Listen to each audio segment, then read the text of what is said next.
My fellow menstruators, welcome to the second State of the Period address with your Minister of Menstruation, Candice Chirwa. It is the 28th of February, which means tomorrow is the 1st of March. Whilst for some, it is seen as the third month of the year, for others, this month signifies an opportunity to talk openly about a period condition called endometriosis. Tonight, I'll be joined by my honorable guests, Nadine, Ntsako, and Samantha, who will share their endometriosis reality. But first, let's talk about the articles that made period news in February. So in Mzansi, South Africa, this past Wednesday, our Minister of Finance, Tito Mboweni, gave the budget speech of 2021. Honorable Mboweni made historic news by announcing that 678.3 million rand will be set to ensuring access to free sanitary products for learners for low-income households. And New Zealand made news by offering free sanitary products to schools. These two amazing news articles are revolutionary in eliminating period poverty. However, there is more that needs to be done. Living with menstruation is more than pads and toilets. It is important we consider the social environment, the knowledge and skills girls, women, and menstruators need, and their own confidence to manage their periods.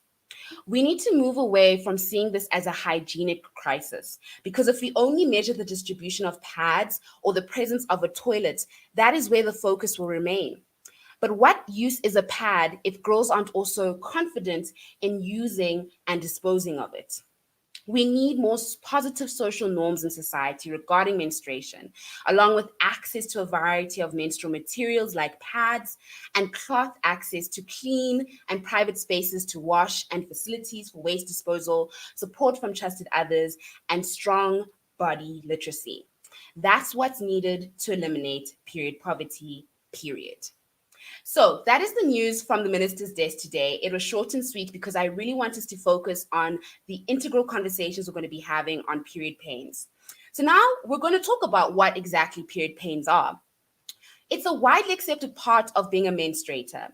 Each month, as we menstruate, our bodies go through a variety of hormone changes that result in symptoms that the outside world generally categorizes into PMS, premenstrual syndrome, and menstrual syndrome.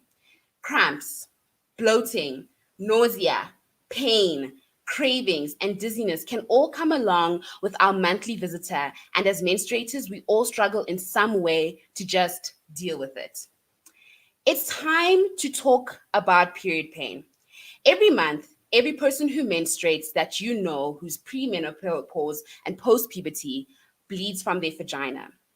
Periods are one of the most basic facts of life. Any negative perceptions around the subject is both ridiculous and harmful because too many menstruators are suffering in silence through the agony they experience with their periods. That's right, I use the word agony because it's real. Not aches or discomfort and grumpiness, but very serious pain. Dysmenorrhea, the clinical term for painful menstruation, interferes with the daily life of around 1 in 5 people, according to the American Academy of Family Physicians. For years, menstruators have learned to just put up with period pain by popping a painkiller or reaching for a heating pad. Sometimes that just doesn't cut it. If you're one of the 3 to 33% of women who suffer from severe period pain that takes you away from your life every single month, there could be a variety of causes. But today, we're focused on endometriosis, a painful condition where tissue similar to the endometrium tissue grows outside the uterus. Each month, as our hormones fluctuate, the tissues thicken, then breaks down and bleeds. With no way to exit the body, the fluid becomes trapped. Extremely painful, heavy periods, pain with urination, bowel movements, and during intercourse are all the symptoms of endometriosis. Many menstruators deal with the pain of endometriosis for many years before seeking medical help. Endometriosis is treatable with medication, though it can require surgery.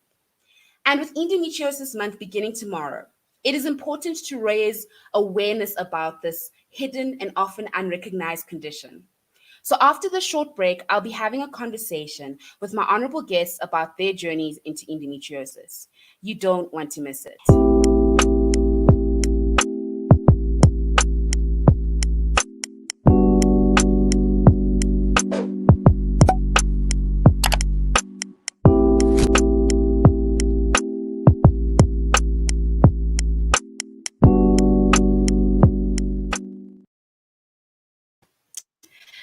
welcome to all of my honorable guests, Nadine, Samantha, and Ntsako.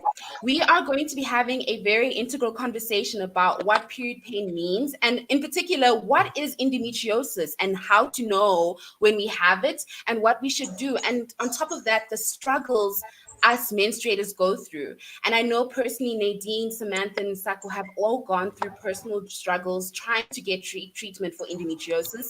And this is something that we're really passionate about raising awareness around. So, ladies, welcome to the State of the Period address. I really do thank you. And I applaud you for the work and awareness that you bring around the condition. So, let's just get started. Nadine, please tell me about Yes. your journey with periods and when did you discover that you had endometriosis? Okay. Mine started very, very early on in my life. I think I was about 14 years old when I started to become systematic, essentially, with endometriosis. But I didn't realize that there was anything wrong with me at the time. I just thought, this is just menstrual pain, right? But the menstrual pain also came with really heavy, long periods, and it was debilitating. I would faint, I would have headaches, I'd have nausea. So, all of this was happening while at school. And this was quite difficult because it's like, you're trying to juggle school like a normal teenager, but it's also really hard because your body's not functioning like a normal teenager's. Um, and so at that time, I didn't realize what was wrong with me. And it took a really, really long time to figure out what it was, what this condition was, and all of that. So at that point, I started to visit the local clinic, like you have a CDC in each community or each township. I started to visit our local clinic. They couldn't figure out what was wrong with me. They did x-rays, they did blood tests, they did everything that you can imagine. And because my primary symptom outside of the period, which just happened on a day-to-day basis, was really bad lower back pain. And they just couldn't figure it out. They put me on a heavy load of pain medication that I was supposed to take every day. At that time, it was 11 pills a day for a 14-year-old. And the doctor told me it just seems like I have chronic back pain, which my mother was just adamant that my mom was like, it's not as if I've worked a manual labor job for 50 years and now I have a back condition. I'm 14, I've never done hard labor in my life. How does a 14-year-old have chronic lower back pain? Um, and so from there, we just kept trying to push to get a diagnosis, push to get some sort of help, some sort of treatment, and it just wasn't happening. I ended up in hospital a few times, whether it was for massive bleeding or intense pain or something in that relation. I ended up being diagnosed when I was 19 years old, and that was because I had swelling on the right side of my body and ended up at our local GP who did some tests, blood tests, urine tests, and he said there was definitely inflammation in my body and there was definitely some sort of infection of some kind, and he was concerned that it was my appendix because the pain was on the right side of my body. He suggested that I go to the district hospital immediately because he couldn't understand what it was and he was afraid that whatever organ was affected would rupture. So I ended up at the hospital when I was 19 years old and ended up having to have an emergency surgery because there was a mass growing on the right ovary that was, I think, 4 centimeters by 4 centimeters large at that point. And so that had caused that massive kind of swelling on the right side of my body. Um, and that's when I was diagnosed with stage 4 endometriosis. In a lot of ways, what happened to me could have been avoided, but I experienced an incredible amount of racial bias. Throughout all of my hospital visits, when I would end up in the hospital with something wrong with me, depending on who I'd see, if I saw a black doctor, I'd be fine. But I experienced prejudice from white doctors, Indian doctors, telling me that it was either my weight or you people do this, you people do that, you people get botched abortions and then you come in here with bleeding. You people are sexually active when you're 14 and then get STDs that cause pelvic inflammatory disease, and then you come in here with your disease. And yeah. So no one took me seriously because they assumed that based on race, I had to have some sort of um, promiscuity that came with it, or whatever the case may be. I was having multiple abortions. I remember being at the hospital and being asked, and I was at this point, I was a teenager. I think I might have been 16, something like that. And the doctor asked me, how many children have you had? And I said, none. And he scoffed and said to me, okay, how many pregnancies have you had? Let me rephrase it for you to Wow. make sense to you.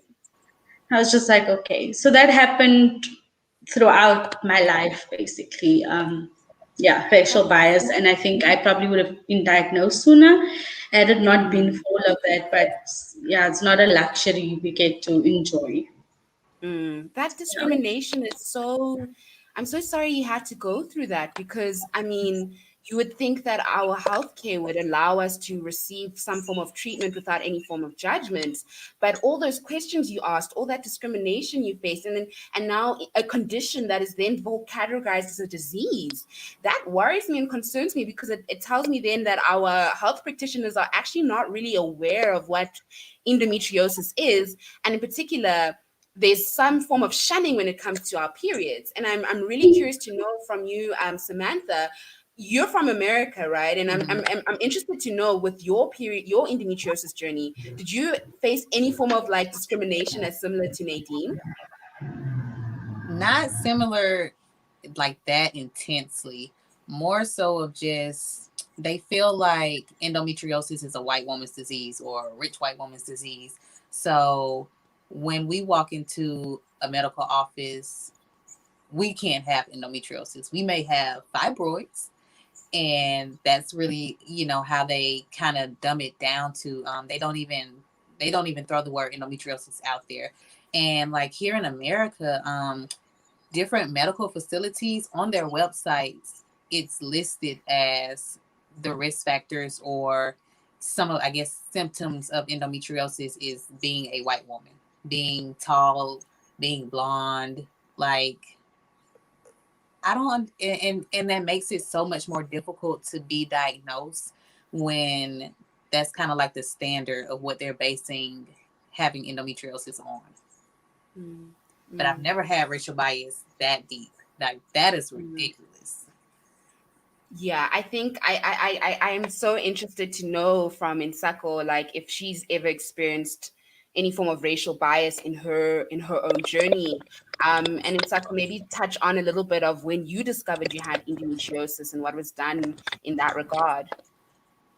I think for me, when it comes to the racial discrimination, I think it's quite bizarre that even a woman who has had multiple abortions, even a woman who has had multiple pregnancies, can't seem to access good health care because of the stigma against abortion. But that's a conversation for another day. I've never experienced it. I've intentionally gone to people of color when it comes to the access to healthcare. So I've been to a female black gynae, I've been to a male Indian gynae, I've been to a male black gynae, and another male black gynae. So it was always people of color because our problems are just a little bit different, and not in a way that you need to discriminate against us, but in a way that you can actually understand that even the things that we eat can possibly contribute to endometriosis. When I got diagnosed, I didn't really care. I'm going to be very honest. I didn't really care that I had endometriosis. I just felt that I was like, what, 17, 18. My gynae also didn't make it a big deal. So for me, it was like, oh, well, if it's not a problem for you, it won't be a problem for me. But that was the biggest problem, because when I was diagnosed, I was just given medication for a year, and those pills had more testosterone. So my voice got a little bit deeper, my shoulders got a little bit broader, and I just felt like I was going through a weird sex change, to be honest with you. The medication that they prescribed to me had very, very high testosterone levels. So I'm like, look, I love the transgender community, but I don't think I want to be one. So rather, give me pills that actually work for me. So yeah, she really dumbed it down. She invalidated the experience. For me, it was just more about, you have endometriosis. Yeah, here's the pills. Get out of here. That's what it literally was. That was the experience. Hmm. That's very interesting. Yeah. I don't know, Samantha, Nadine, do you have any like similarities in that Yeah. regard? When you first Mm. received the treatment, it was just a thing of Yeah. take the pills and let it be done. Mhm. Mm. For me, to answer your question and to add on to what Ntsako had said, I think the problem with what I was going through also was that I grew up in a township, first of all, and so I was experiencing that level of biases at state facilities, right? And you know what? I think I don't know if it's a symptom of apartheid, but we kind of do this thing where it's like, although there's all of these structures in place, right? According to our state hospitals, literally every corner that you take, there's a sign up that says contact this number if you experience anything, email this number if you experience anything, right? But it's just like, and I remember this so distinctly, my mom being like, you know what, just keep your head down, just don't say anything, just kind of deal with the repercussions and whatever, but get your health care, because my parents were so afraid that I wouldn't get medical assistance, and they were in no position to pay for it privately.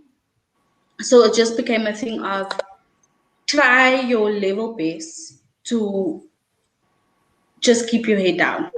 Don't complain, take it as it is, because we don't have the luxury in private facilities to choose our doctors, right? You go in, they kind of assign a doctor to you, and that's that on that, right? You don't get to decide, okay, I would prefer to see Dr. So and so. That's just not how it works.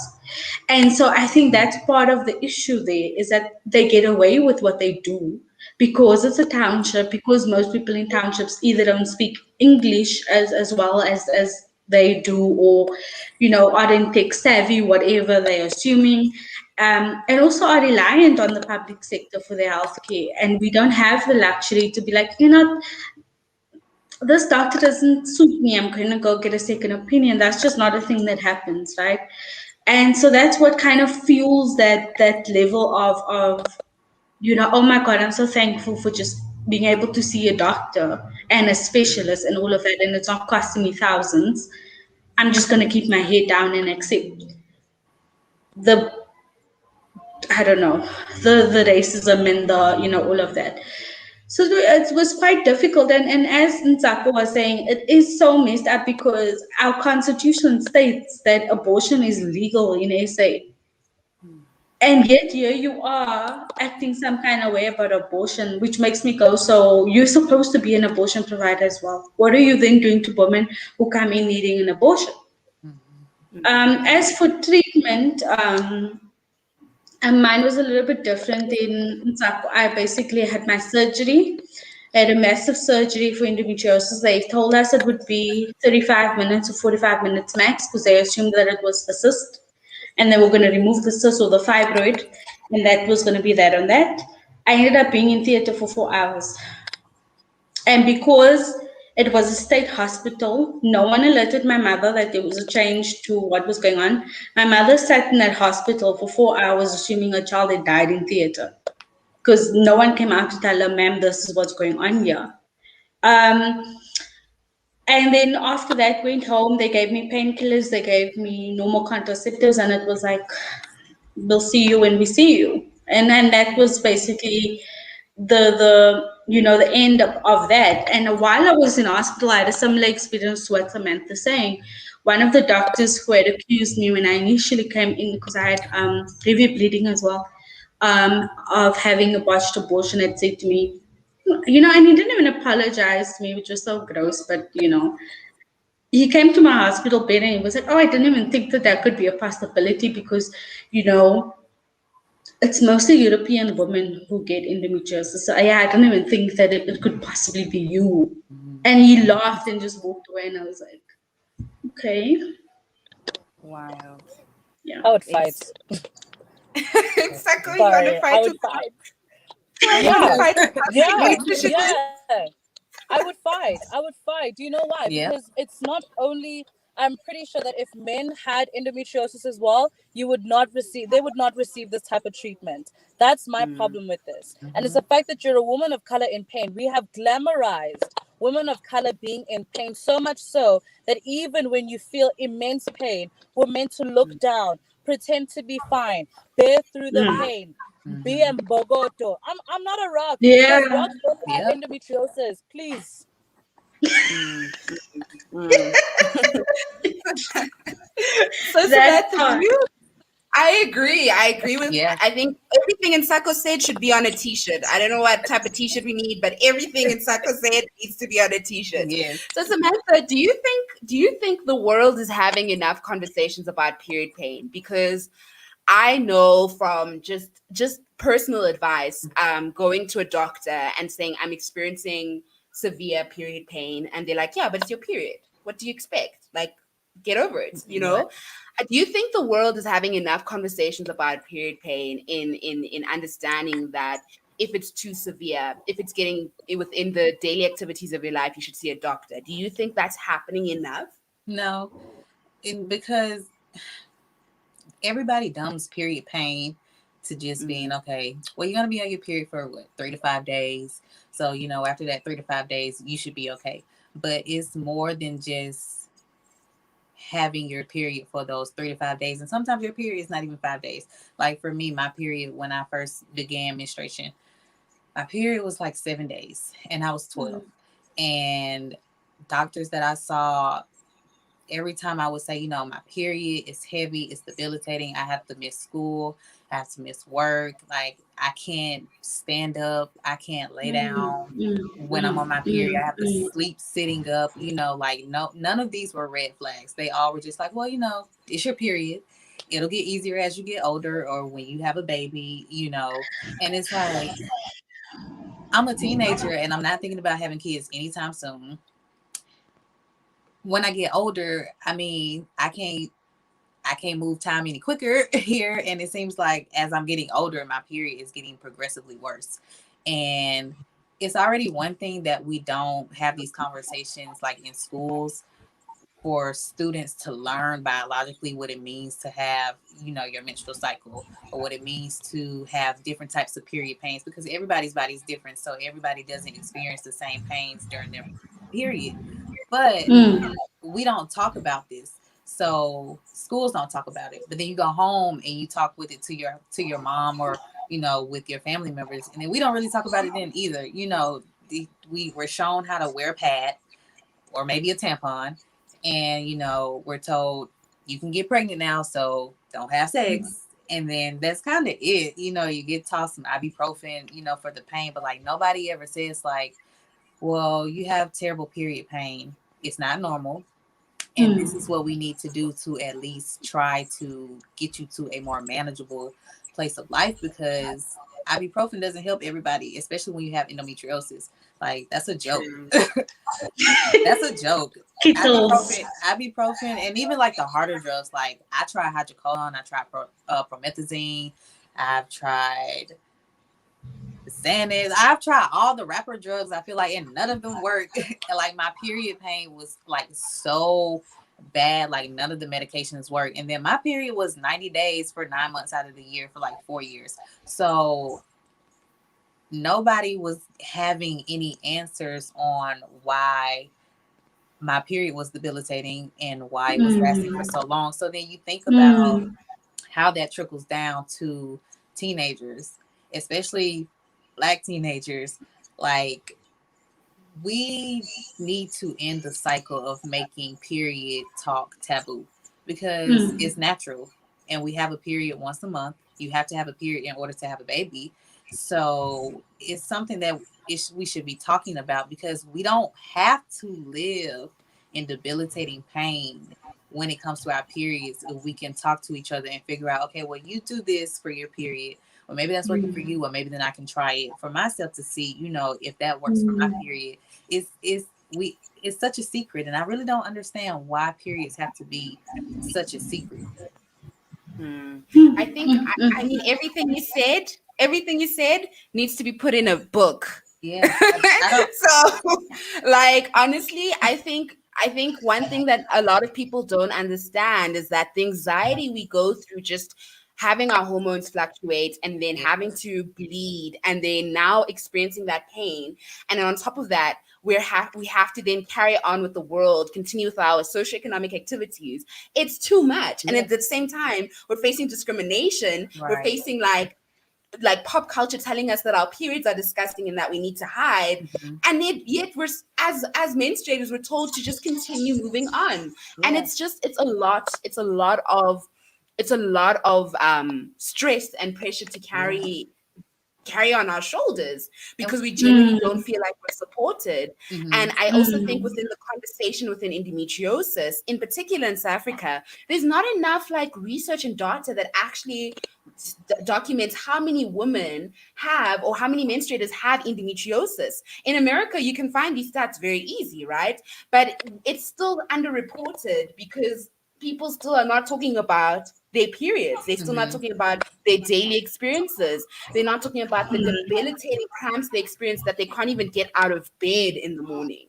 And I think Because it's that's normal. why it's important to have these conversations where we talk about our own realities so that it could possibly, whoever's watching or whoever's listening can be like, listen, I also go through this the same. What can Mhm. I do to help? I mean, it was this week where Nadine, you posted a tweet and I was like, girl, you can't be crying and not be feeling supported. And I literally, all I did is I just said, please speak to Samantha. I know she's the best person to speak to when it comes to managing Yeah. endometriosis. So I guess Yeah. my next question is, I'm gonna direct it to Ntsako because I feel like every month Ntsako goes through the most. It's like, she's always sending me voice notes. She's like, girl, I don't know what's happening. I need help. But I think we all have our own ways in As managing it. kids. So, As, Ntsako, what advice can you give to young menstruators who are experiencing period cramps? Like, what would you say to them in their pain and in their moments of crisis? I think of one GIF. I don't know if you ladies know that Grey's Anatomy like GIF that says "sedate me."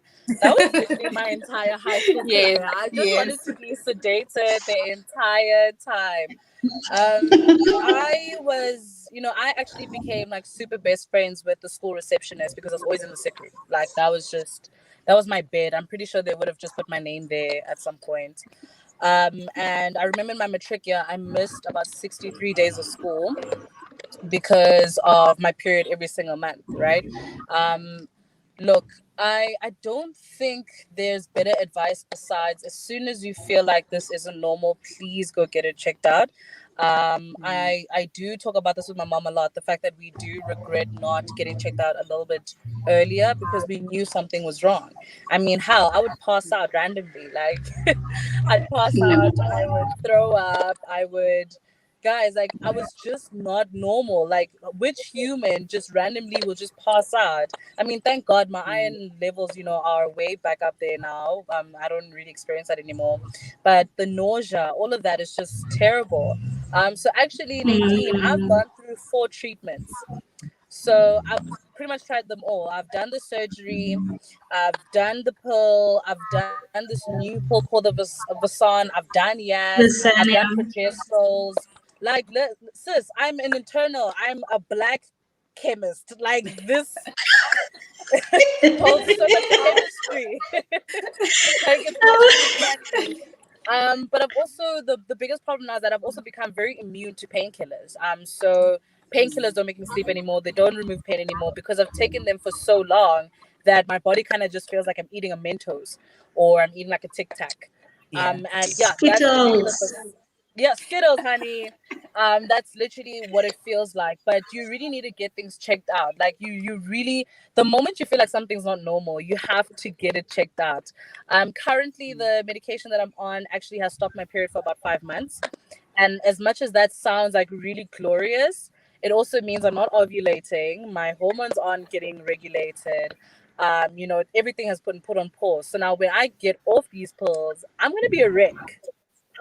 Like, I'm gonna be Mm. an emotional wreck. I'm gonna gain weight. I'm going to just lose my mind. And I think that's my biggest fear: the fact that there's no sustainable, long-term, and also beneficial treatment to endometriosis. So even now, it's like it's either I choose to have painful periods or no periods at all. But now I become more and more infertile. It's kind of like, Mm. what do you choose? Yeah. So Yeah. for now, for me, I think maybe just and also this pill, what it does is that it thins the line of my womb. So I'm like, okay, if you're making the lining of my womb thinner, where the heck is my baby gonna chill for 9 months? Right. Are they gonna chill comfortably for 9 months? That's my Mm. biggest concern. Mm. Right. Yeah. Samantha, do you have any? I know you do an array of things every month. You're taking a certain amount of vitamins, you're exercising, you're also practicing a deeper form of self-care. So what Mhm. advice would you give to young menstruators who are experiencing very severe pain? First of all, it's not in your head because they like to make you think that you're crazy because you have Mm-hmm. debilitating period pain. It's not in your head. I know it's easier said than done, but you have to be your biggest advocate. So if the doctor that you're seeing is not listening, then do your best to try and see another one who is going to listen to you. I I had to stop taking medicine. Western medicine was just not working for me. So I had tried all kinds of birth control. I had tried, the Lupron Depot, which is the chemotherapy that they Mm-hmm. offer when you have endometriosis. I had tried Same. progesterone treatments. I had tried all of it and none of it worked. So I said, I'm just going to get off the birth control and everything else. And I'm just going to holistically see what I can do because obviously nothing is working. So I got off birth control and I changed my diet. I cut out all meats except like seafood. I cut out dairy. I cut out sugar, gluten, like everything. I feel like I eat cardboard now, but it's okay. Like I eat a lot of fruits and vegetables. I do a lot of herbs, like herbal supplements. My Yoni Steam and Yoni Steaming has been helping me a lot with like making my period lighter because now my period isn't 90 days anymore. It's 6 days. It's once a month. I changed my pads, so like I wear the organic pads instead of like Kotex and always that has those chemicals in it. And that like really helps lighten your period or makes your cramping, just a little bit easier when you use Mm. pads and tampons that don't have the chemicals in it. But living with endometriosis is hell. And I think because I've been through so much, I finally found the heaven part of the endo, even though it sounds kind of crazy. But it's like I've really learned my womb and I treat her like a person. So I do my best to do things that she asks for. Like if you know how when our period comes, like we want sugar, we want chocolate, we want everything we're not supposed to have. Okay, so I have to tell myself, no, you're not supposed to eat this because when your period comes like next week, you're gonna regret eating it. So I have to. It's a Mm. constant battle, between womb and ego. But I'm really doing my best to feed her, what she wants because really, if I don't take care of her, like she's really not gonna take care of me. So I gotta kind of do my part too, when it comes to managing my endo because like the doctors, they don't know. I don't want to say they don't know anything, but that's how it feels. Like it feels like they don't know anything, and it feels like they are they just threw themselves in the middle, and then they say, "Well, we just gonna start here and just see what this is gonna get us." And they don't Mm. really know. Like they can't even tell you how endometriosis starts. They can't tell you if it's genetic, Mm. if it's chemical. Like they don't know. So it's like the blind leading the Mm. blind. So I might as well lead myself if y'all don't even know, what's going on. So I think when you're the biggest advice I can give you is really to be your biggest advocate and like to understand that you are not crazy because when it comes to period pain, we have anxiety. Like there are so many, I feel like so many health issues that revolves around your menstrual cycle. And we don't get a break from our menstrual cycle because it's not just, okay, we have a period once a month. We got to go through the whole menstrual cycle. So we got to ovulate. we gotta, you know what I'm saying? We Mm. have to go through our period. Mm. We have to go through all the different emotions, and it's like once a week we're at some different point of the cycle that brings on a different host of emotions that we don't Mm. really talk about, and we need to talk about it because periods aren't just for a week. Like your menstrual cycle is for the whole month, and we have to go through it each month. So each week I might feel like a whole different person, but it's not really my fault.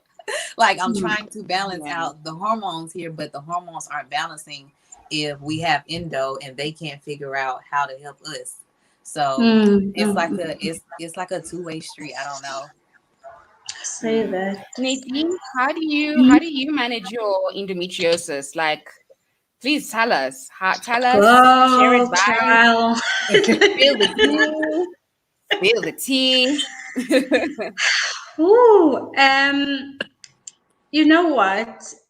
I don't really know how to answer that question because like Samantha was saying, I've also gone through the Lupron, which is basically cancer medication. It's like chemotherapy type stuff. It was Mm. horrible. It was the most, yeah, it was horrible. It's horrible. Yeah, I wouldn't wish that on my worst enemy, quite frankly. Mm. Right now, I am on a 3-month injection every 3 months to try and control the endometriosis until I can get my next surgery done, which needs to happen because unfortunately, in my case, I would love to just go the traditional route, especially in terms of South African traditional medicine, which by the way is brilliant. Can we just acknowledge that? But I can't do that right now because my endometriosis has gotten to the point where it is affecting my nerves. And so Mm. I'm struggling with constant leg pain, struggling to put my left foot down completely flat, struggling to walk, all of those things because it has caused nerve damage. Yes. And so I need to have a surgery for that because they need to remove the endometriosis that's close to the nerve. And they also have to remove endometriosis that might be inside of the nerve, which I didn't even know could happen. So, and this again came from people not listening to me. I told my doctor that I was having leg pain. At that point, it wasn't every day. It was just um, like a on and off. Especially when I had my period, I would notice it and I'd be like, "Kanti, what's happening now with my leg?" Mm-hmm. And then I told my doctor about it, and she was like, "No, it's just because you're overweight." So she was blaming my weight for why I couldn't walk. And I sat there and I was like, this is just another thing that Black women need to face, where everything on earth is related to our bodies. Everything on earth is Mm. related to us being fat. Mind you, at this point, I weighed 50 kgs. So that made no sense, but cool. And that was 2017. So that, I mean, had it been treated then, it probably wouldn't have gotten to this point yet again. But we don't listen to people. We don't listen to the experiences. We don't care to hear what the patient says. So at this point, I am saving up to have that surgery privately because I'm not going to put myself through the state again. I Mm. can't deal with that. I can't deal with not being able to choose my doctor. Although both, Mm. well, I've had 2 state surgeries. They've gone brilliantly. We have brilliant staff in the state sector. The issue is you can't decide on who your doctor is. And that's the issue Mm. there. That's what makes all of this so much harder. And I know Ntsako said that she would have fought. Sis, I was a teenager, and I think that's why I didn't have that in me. Although I was angry, although I was upset and hurt, and all of that, I think you Mm. get beaten into submission in so many ways in South Africa, being who we are. And so I didn't do anything until, I think I got to my 20s and I started advocating for sexual and reproductive health on an international platform. So that's my primary work now. That's all I do is fight because I'd be damned if a Black teen goes through the same things. Oops. Goes through the same things as I did and doesn't get, the help at some point. And for me, the worst part out of all of that is that in the South African context of race and ethnicity and all of that, I am still at a position where I'm privileged. So imagine what they would do to an unambiguous black girl who has dark skin and 4C hair and walks in there. Imagine what they do to her. So that's why I do what I do. It's painful. We're gonna chat a lot more about the racial inequalities we face. But before we let Samantha go, because she is a glow getter and needs to catch, academic bags. We see you.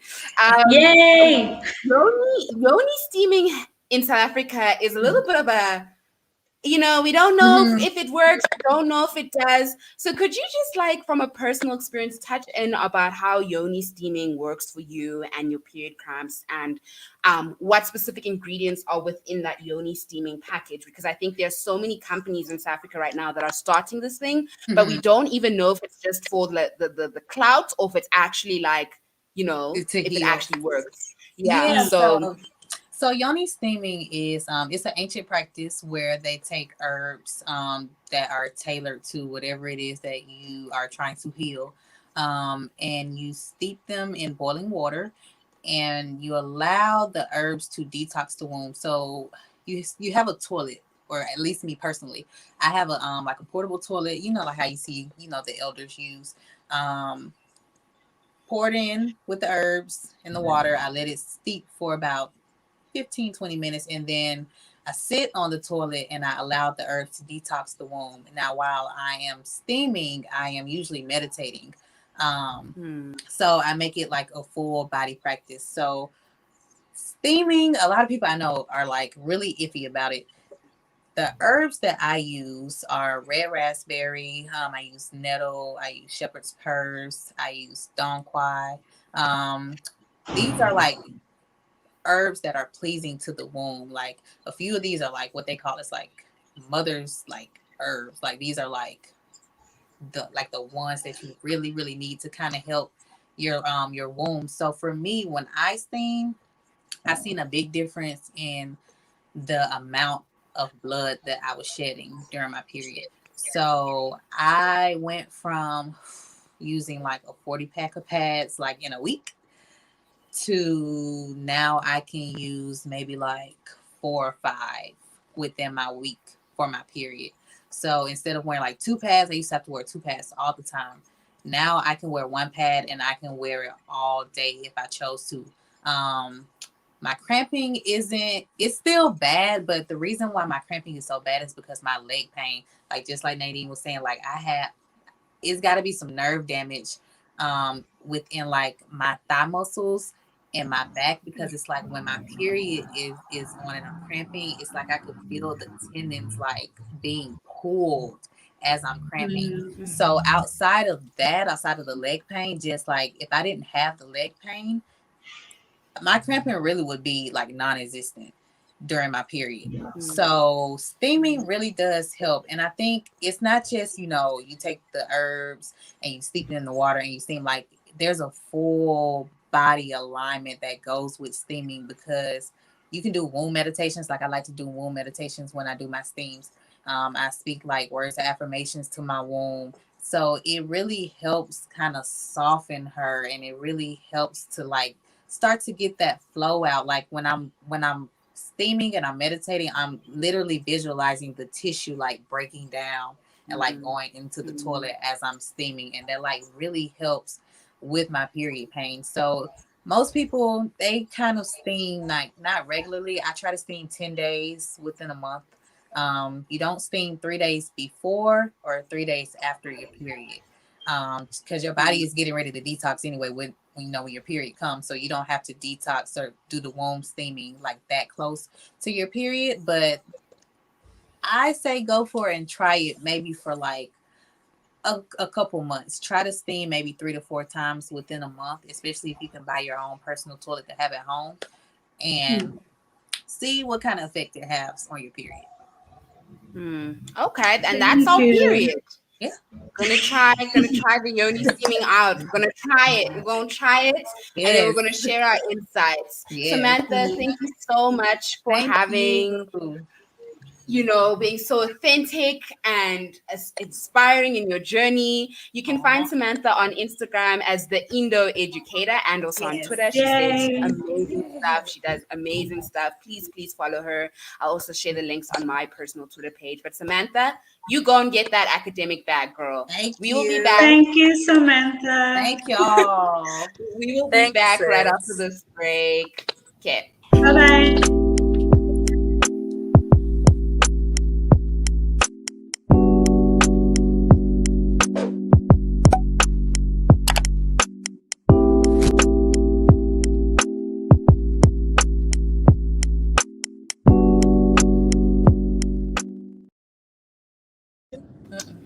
All right. So I have a very interesting question to ask to the ladies. How do you navigate talking about endometriosis with your partner or before you're about to date? How do you bring up that conversation that I'm about to have, a relationship with you? You might have expectations that the clove will be great, but I actually experienced endometriosis. How does that conversation go down? Ntsako, would you like to share? The same way I tell you what my favorite restaurant and what my favorite color is. Like, let's call a spade a spade. I feel like for me, I've made it a point in my life that it's a first date conversation, simply because I don't want you to almost feel trapped. I have been in a situation where I was with someone for like a month and he was just not for endometriosis at all, and not because he hates it, but it's just he wants like 7,000 kids, and I'm just like, dude, not from this womb. So it was just another situation. I was like, let me release you, because I also don't want to like force you to be in a situation that you don't want to be in. But it's a first date conversation, ladies, and I tell you straight, it's okay, cool, I have endometriosis, this is what it is, these are the effects, this is what happens to me every single month, and that's my life. Yeah. Nadine? Yeah. No, I agree with Ntsako, because you know what? I think beating around the bush only makes it difficult for yourself, because now you put strain on yourself, and this is for any relationship, whether it's employees, whether it's friends, whether it's whatever. I think being straightforward about it is helpful for us, because we face a lot of anxiety, a lot of uncertainty. You don't know when you're going to start bleeding at random. You don't know when you're going to faint at random. Like, there are all of these strange things that happen to our bodies. Sometimes you'll have nausea.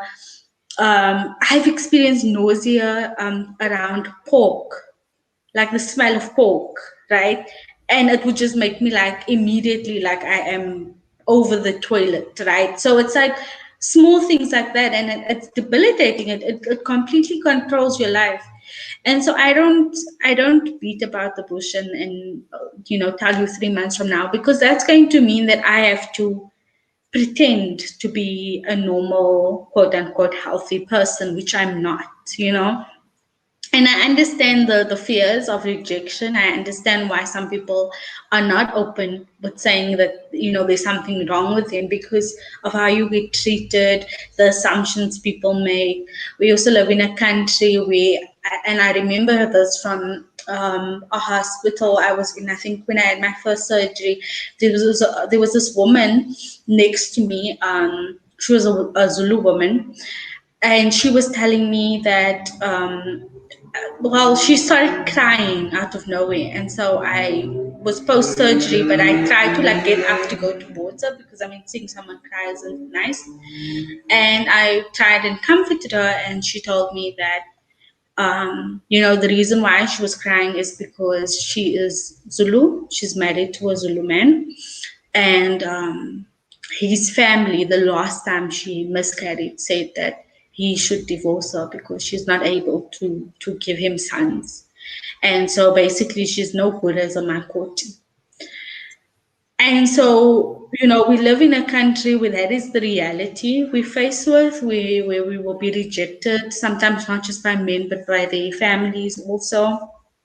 And so I think it's good to be upfront, because when you are upfront, you can tell someone's reaction to it. And then for yourself, actually, no, this isn't something that I want to invest in or deal with, because I'm not going to be made to feel defective by a person. Ntsako, do you have something to add? Having a child, yeah, because I'm really this year want to be focused on this notion that having a child makes you more of a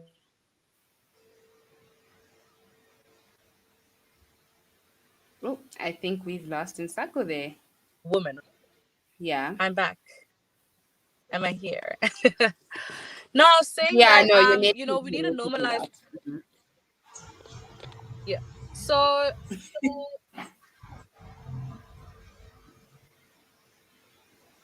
Ntsako. we normalize the conversation so much so at home, simply because I remember my mom. Ntsako, Okay, we network. need you to say what you're saying, Yes. girl. We can't hear you. What's happening? Okay, moral of the story, right, is Mm. having a child doesn't make you a woman. Having a child doesn't make Mm. you a, the most perfect woman on earth. You are still a woman, Mm-hmm. whether you can conceive or not. You're an amazing woman, whether you can conceive or not. And for me, I'm really trying to challenge that, because look at Chrissy Teigen, as old as she is, 2 kids later, only now was she diagnosed with endometriosis. After experiencing what she experienced, is she any less of a woman because of what had happened to her? No. And I feel like, for me, more than anything, I don't understand how we've normalized when a woman doesn't have a kid, suddenly she's not a good enough wife, or she's not good enough for our family. Well, you know what? Endometriosis. So if suddenly me not having kids is not good enough for you, then maybe you're not the family I need to be in. How about that? That part. That And that part. sounds period. Period. You see, now everything that Ntsako said, we're gonna need it on like a pair of pants now, so people can just like see what she has. Only said, only facts, only facts. You know what? I think what's so interesting about this conversation is just the because I mean, think of the menstruators who don't even menstruate, who genuinely don't menstruate, and then equate that to being a woman. And it's like, why do we place so much value on the biological function of your ability to populate the world? And I also personally have this perception to say that there are other methods, although expensive, to bring life into the world, but also you can change life, right? So why are we not talking about the realities of adoption? Why are we not talking about just the realities of maybe just not wanting to have kids? Because we as women deserve the agency to choose what we want for our lives. Is that not correct? That part. So why does the life be controlled based on the agency of the fact that our lives are only entitled to our ability to conceive? That is a lot of pressure. And I think a lot of the times the DMs I get from a lot of menstruators are like, I've been experiencing periods for this amount of months. Am I able to be pregnant? And it's like, ooh, why about you focus on the fact that you're experiencing this pain right now? Let's focus about the conception later. They don't place so much value on pregnancy. And this is what the system of patriarchy does. We place so much agency on the value of our bodies based on our conception. And that's only because it's in relation to men, right? So then when we menstruate, which doesn't involve men, then we need to be isolated. We need to be private. And I think that is just a ludicrous idea. And I also believe that, like, in relationships, it's so important to be open with your partner, if you are dating, about the realities that you go through month to month. So if you experience very severe pain, tell your partner, look, I think I'm going to be, experiencing severe pain. I need you to either provide painkillers or give me a hot water bottle or give me a belly rub. I don't know, just be there for me. Like, being there counts. And also just respecting our decisions about what we want you to do for us during this time of the month matters, because sometimes it can vary. I won't lie, I'm a seesaw. Sometimes I'm like, come and give me a hug. And then sometimes I'm like, the fact that you're breathing right now and you're a man upsets me. So it does, ticka ticka, but I'm just like, just know that you should be there for me. Your presence matters. And so whatever I want from you matters, and don't judge me in that aspect, because I didn't really choose to menstruate. It's a natural thing, right? So please don't judge me for it. And I think non-menstruators in relationships need to understand that. So final words, hopes, dreams, make it possible, e-wallets to Nadine's GoFundMe. Yay, please and thank you. Nadine needs that support. What are our final thoughts about period pain and why we should be speaking about period pain? Nadine? For me, and this is to touch on what Candice had said. I really, really do wish that when something goes wrong with our bodies, that our first thought is to go to a place where I need to take care of my body, because it is my body. It is the body that holds me. It is the body that takes care of me, versus the fact that I need to be fertile for a man, because that's at the end of the day what it comes down to. It's that the idea of fertility, the idea of pregnancy is because this is what a man is going to expect from me. And if I cannot produce that, I am somehow defective. Less of a person, less of a woman, whatever the case may be. And that's nonsense. That is absolute nonsense, because half of the time, women in this country are left raising kids by themselves that they did not have by themselves, that someone insisted they must have because it's a status symbol. Look, I have 5 sons. And so for me, based on that, have kids if you want, don't have kids if you want, but take care of your health. When something is up with your body, when something is not great with your body, I feel like it's important to have that be your focus, have that be the thing that you want to take care of. Being in an incredible amount of pain is not normal. We shouldn't normalize it. I also think we need to really, really pay attention to our indigenous practices, because Samantha was talking about Yoni Yoni steaming and all of that, and at the end of the day, and she talks about the fact that she meditates while doing that. And I'm like, is that not exactly what Amafuta is at the end of the day? We switch out herbs when we futa depending on what is needed. But while you futa, while you are under that blanket, your sole purpose is to communicate and speak. You don't sit there silently. You don't lay over that steaming water silently, right? And so I do think that, what other cultures have been, oh, it's yoni this and Asian acupuncture and all of these things. But when it comes to African things, it's demonized, it's evil, there's something wrong with it, it's defective. But I think there's a place for it. I think that there's a safe way of making use of it. And I think that we should get into a position where we talk about it, where we talk about how this can help us. And that's on period. Period. That's on ovulation, that's on PMS, that's on menopause, that's on everything, child. That's on everyone's Ntsako ancestors. and ancestors. Only facts, only facts, only facts.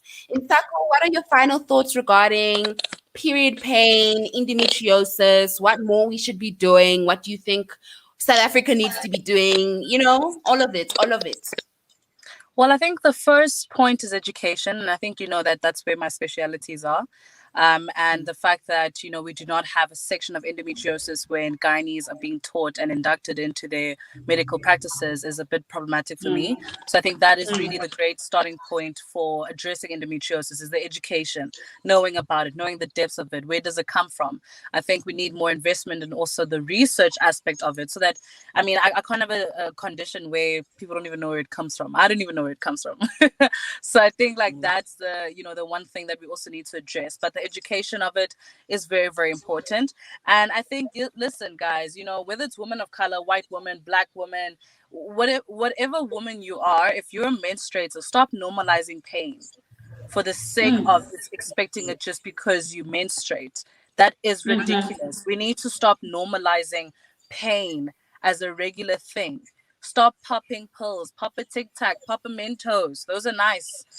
Stop popping the pills and then we're just not finding the right solutions to things. Let's get to the bottom of it. Let's get to the bottom of endometriosis. And I think, in the near future or even like a distant future, I'd really like to establish an endometriosis clinic where you specifically go there for endometriosis. I don't understand how I'd have to go to a regular degular gynae for something that is not regular degular schmegular.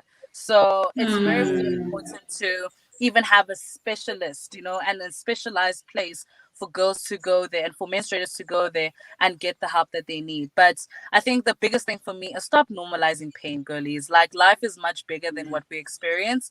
And we need to also fix what we experience so that we can experience this beautiful life. Mm. And that's on endometriosis, that's on painkillers, that's on Mentos, and that's on period. That's on everything. Thank you so much, Nadine and Ntsako, for You're sharing your welcome. insights and also You're being able welcome. to share your personal stories and journeys regarding endometriosis. I'm pretty sure the people who have listened and have been watching have really been inspired by being able to talk openly about their periods and in particular their pain, and just seeking that necessary help from other endometriosis warriors in getting that help and treatment. So thank you so much for being a part of the Thank State of the Period address. As usual, guys, please follow Nadine. I think your handle is end Indo now, right? No, It's that's you're just running. the username. The actual handle is Gogo Mahosha. Okay. You'll find her there. You'll also find her on Instagram. Ntsako's also Ntsako underscore Mhlanga. And yeah, Not Ntsako, Nadine's handle, y'all. Not Nadine's handle.